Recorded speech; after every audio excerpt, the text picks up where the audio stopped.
Good morning. It's Saturday, March the 6th, and this is The Drill.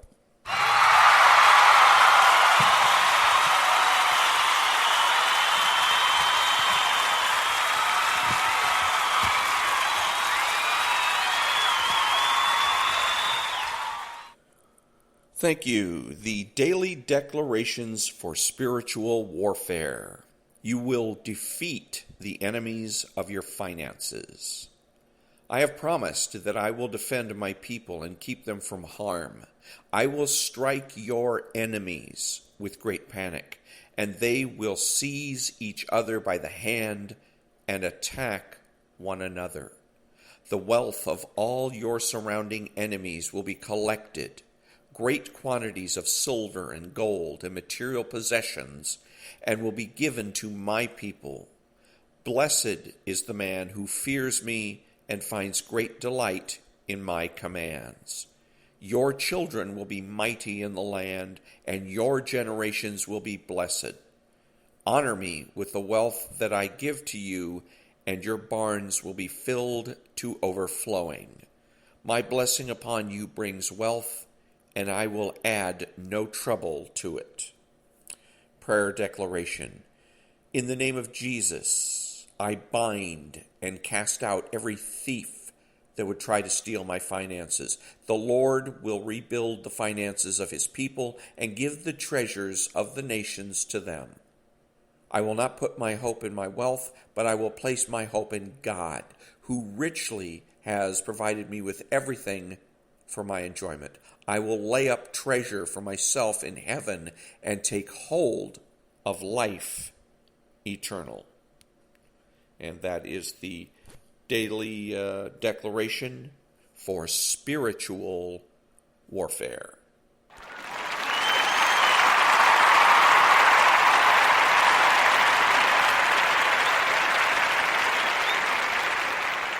So, I'm looking around on Facebook, and there's one, and it was actually, I think it was posted yesterday, a post, and I'm not even sure who posted this. Oh, okay. And it was by somebody I follow, and it's just so bad. And but it's typical socialism. It's typical socialism trying to undermine religion and undermine Christianity more specifically. And it's a quote from somebody called Vine Deloria, and who's supposed to be a member of the Sioux tribe. And it reads, "Religion is for people who are afraid of going to hell. Spirituality is for those who have already been there." It's a really cryptic statement. You know, they're not clear as to what exactly what they mean. Is spirituality, in other words, preferable to or superior to Christianity or not? So anyways, the same lady posted this, then had an answer like, I put an angry emoji on there. You know, because I'm sick and tired of that. I'm not going to take this from the left anymore. Running down our culture. And part of our culture, the biggest part of our culture, is our religion, Christianity. And so anyway, so then there's a little blurb where she says, "Good point." And I respond by saying, "Wrong." Then she has another one where she says, "You don't have to be an atheist to not go to church as long as you believe in God." Says who? Says you and the mouse in your pocket? Because it sure doesn't say that in the Bible. You know, and it's one thing if you as an individual are bound and determined to take the express train to hell. It is absolutely evil for you to try to convince people to follow you. Okay, so that was one. And then there was another one down here, and it was some piece of advice, and it was not even attributed to, it was supposed to be a spiritual master or wise man. That was what it is. It was attributed to a wise man, an unnamed wise man. It was about revenge. And wise man said, "Don't get revenge because the rotten fruit will fall from the tree." Another socialist message. Another socialist message. And it's cryptic. What is that supposed to mean? They're again, they'll speak in plain English, and then all of a sudden they slip into a metaphor. Rotten fruit falling from the tree is a metaphor. So what does that have to do with revenge? The key in any time when you've been wronged, by the way, and another one that's just it's unknown. It's not attributed at all, and it says, "I owe myself." I gotta quit following some of these folks. I owe myself an apology for letting you get comfortable with treating me like I'm average. What the hell does that mean? But it's posted with confidence, as though the meaning of it is supposed to be obvious. Again, another cryptic statement. The left loves to speak cryptically. They want other people to try and tease meaning out of their words. And I can't be bothered to do that. All that ends up doing is frustrating me. Here's another one in a group that I follow. It says, if someone treats you bad, just remember that there is something wrong with them, not you. Normal people don't go around destroying other people. Well, okay, so what? How does that help me? Somebody treats me bad. Shouldn't you be there to help me in some way, shape, or form? Shouldn't you at least be a shoulder to cry on, so to speak? And it's just another one of these socialist messages about having a good attitude. Because having a good attitude will solve all problems. No, they don't.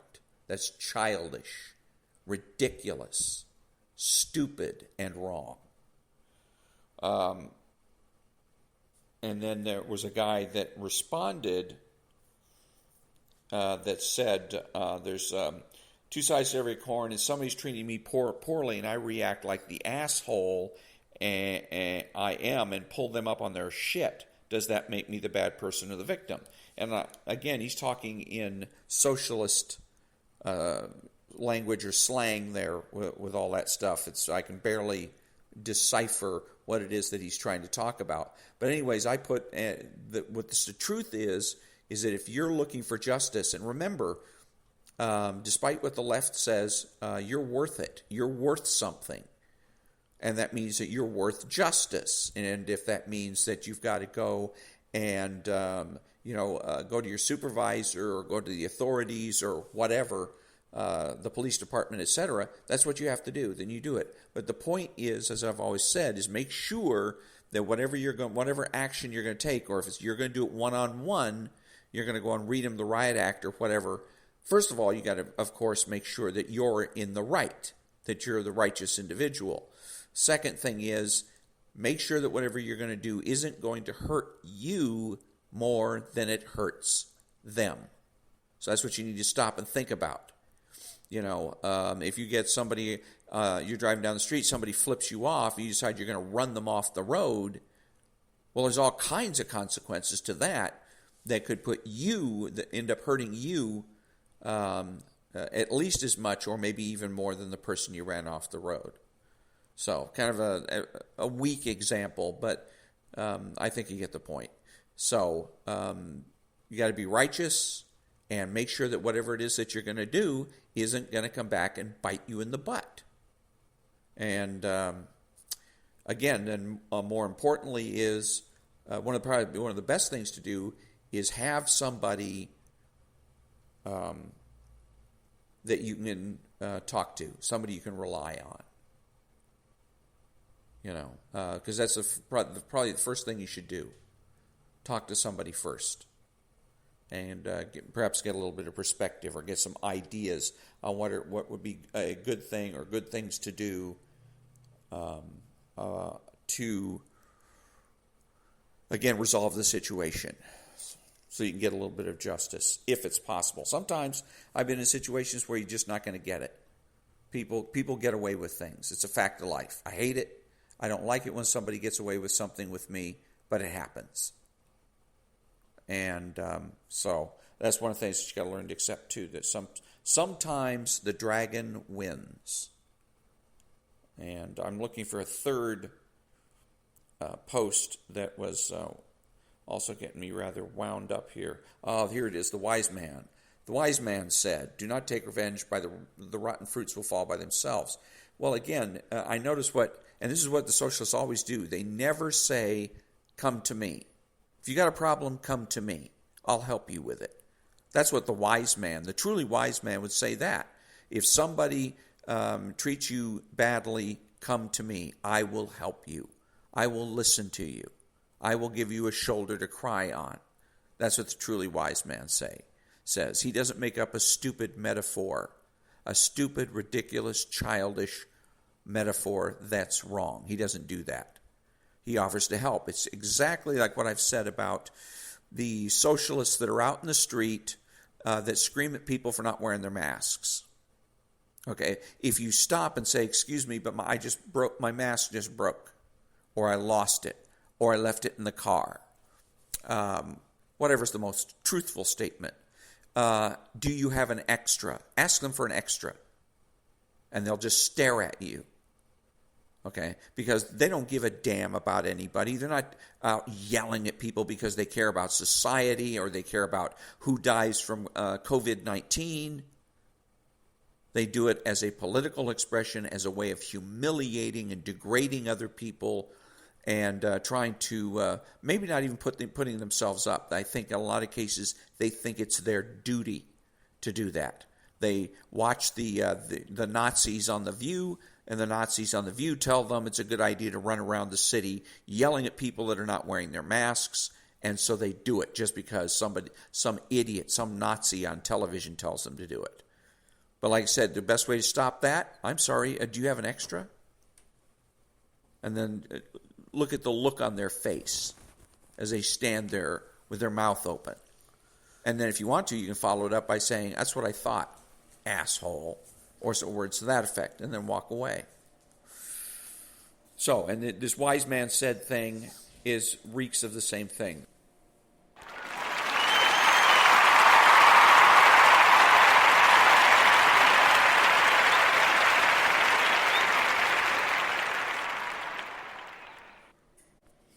So let's look at the progress again of the Democrats as of yesterday. 40 some odd days in power, and what have they accomplished? Nothing. Zero. And it's important to understand why they have accomplished zero. When the Senate, the last two elections in Georgia's Senate for senator were done, and it was revealed that the communists won the seats, then so many people, Sean Hannity threw up his hands in utter despair. Well, the country's going down the toilet now. The Democrats are in charge. They own everything. They have the presidency. They have the two branches of government. Well, we're screwed. We're effed. And I said at the time, baloney. I said, let's take a look at reality here. Joe is incompetent. He is non compos mentis, or mentis, whatever it is in Latin. But you could take him into court, and you could have him declared incompetent, have a legal guardian assigned to him, and basically that's what the party is doing now. The only thing Joe is good for is his signature. That's all they need him for. Here, sign this. And literally he says, "I don't know what I'm signing." And literally somebody tells him, "So what? Sign it anyways." Okay? So properly considered, Joe is not a Democrat. He's not a Republican. He's a zero. Now, in the Senate, I explained also, it's a 50-50 tie. Because they have the vice president, I guess that's why the Democrats can pretend to be in the majority, because they have a tiebreaker in their favor. But they're not in the majority. It's a tie. And if I was what's his face, I would say to the Democrats, "No, you're not in the majority. No, you're not the majority leader." I would challenge Mr. New Yorker on that particular issue. But anyways, I'm not, and so there you are. There you have it. The Mitch has conceded the supremacy of the Democrats in the Senate. But we look at recent events. The Democrats wanted to get the minimum wage passed as part of a package, and they wanted to be part, they want to call it reconciliation. And that way they don't need a Republican support. All they need to do is get 51 votes and they're done. And so then if it's a tie, but anyways, they couldn't do it. The parliamentarians said no, that it's not a reconciliation issue. So now they're in a position, since it's a budgetary item, they have to get 60 votes. Okay? So guess what? They don't have 60 votes. There's no way they're going to get 60 votes. So now what do? See, if the Senate and the federal government was as Sean Hannity described, and it belonged to the Democrat Party, they would have passed it already. They wouldn't have to be sitting around trying to figure out a way to try to get around the Republicans.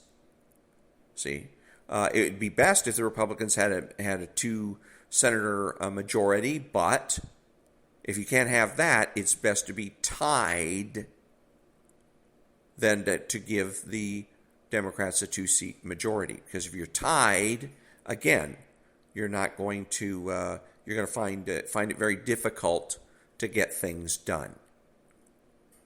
So, and particularly when it comes to budgetary items.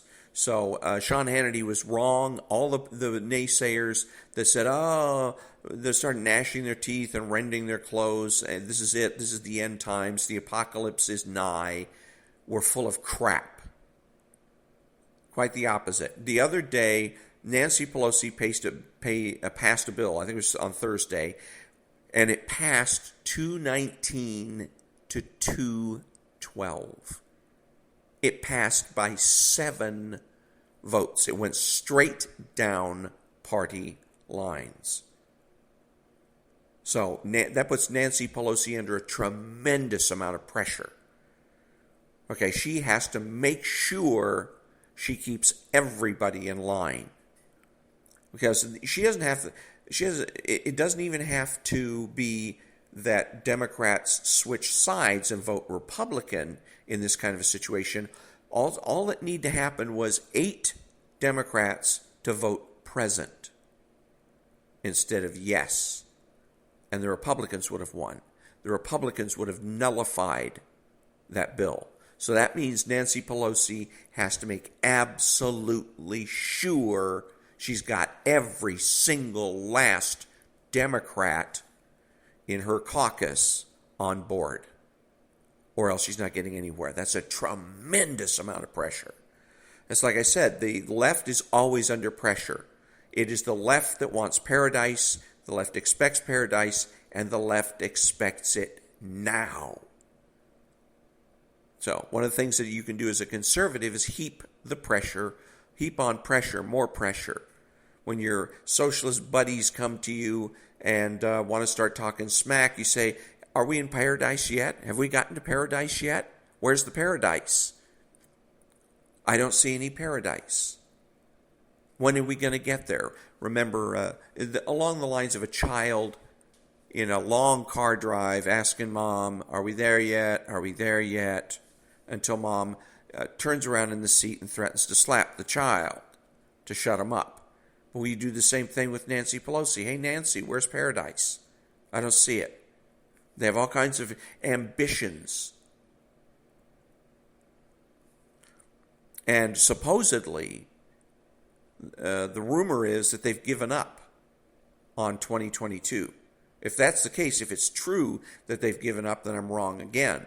Because I had assumed that they were going to do every nasty little trick they could up to and including suspending the election to stay in power, to cling to whatever little power that they happen to have. But the rumor is that they've given up, that they know they have no chance of holding the House in the upcoming the election that's going to happen in about a year and a half.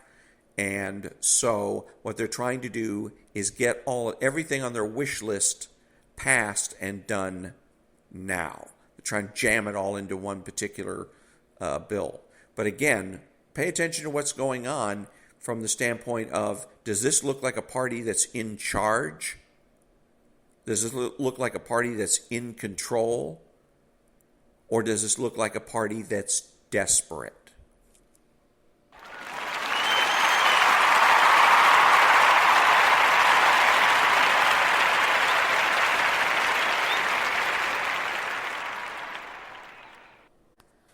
So the rumor is that George Gascon, the California District Attorney, is going to be recalled next week. You have to wait 90 days. The rumor is that that's what the law is, that you got to wait 90 days before you can recall somebody from office. So the 90 days will be up sometime next week, allegedly, and then we can start a recall process.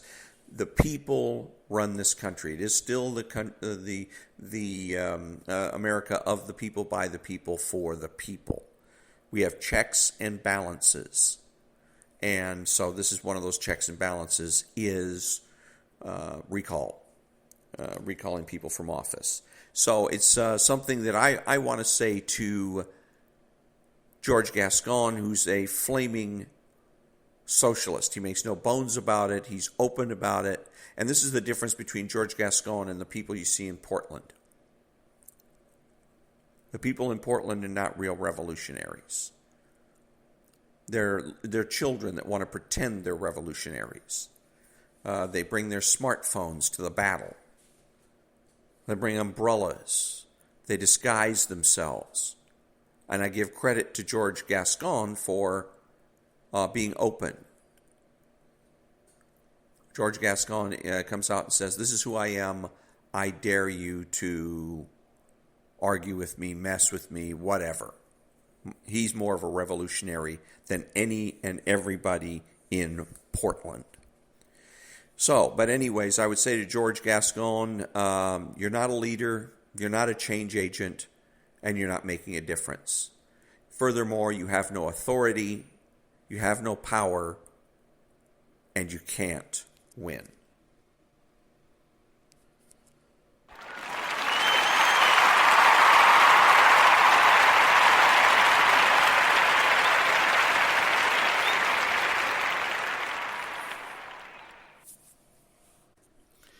That brings me to the conclusion to another episode of The Drill. Be smart, be honest, be beautiful. I'm Ron, and that's The Drill.